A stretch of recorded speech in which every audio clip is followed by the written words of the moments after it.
ปิ้งเฮือนล่ะอาญานี่ซื้อซื้อแล้วก็มันชมเนี่ยแล้วมาปิ้งแล้วสุกินพอว่าสุกินแล้วนะสุกินแล้วล่ะทึกหรือบ่ฮักแต่ฮักว่าฮักเนาะลูกตัวนี้สิตายบ่เนาะมันตัวฆ่าลูกตัวนี้บ่ว่าสิอันมาว่าคืออันว่าคือไอ้ผัวบัดนี้เจ้าตายน่ะเลยเจ้าก็ได้รับได้ว่าสิอันว่าคือไอ้ผัวน่ะลุงเฮาอยู่ซ้ำนี้ได้บ่สุฮอนเพราะว่าฮักได้ฮักว่าฮักเกียนละนวลแม่มือบุตื่นจากบ้านฮักเกียนเลยนะตื่นจากบ้านเอ็นเลยคนไปล่วงเลยไปล่วงนั่นคนนั่นเลยไปนี่นั่นล่ะบัดดีมาจื้นมาก็โลดีมาคือเก้าเดี๋ยวนี้เฮ้ยแม่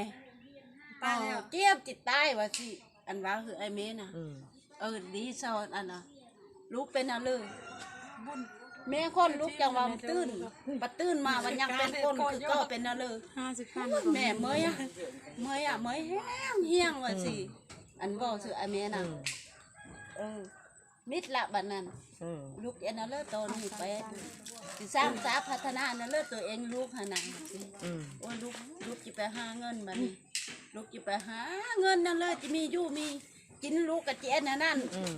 ว่าสุซี่อันวอสุเมสนาหู้แล้วก็ซื้อหาเงินก็ยังอยู่ได้เนาะหาเงินก็ได้ก็เนี่ยว่าดังเฮียนอยู่ยังวันนั้นเจอนี่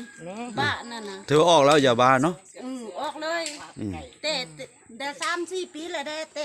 ยาเป็นอันนี้บอกเอาให้เบิ่งเลยดูยาอันนี้แหละยาอันนี้แหละ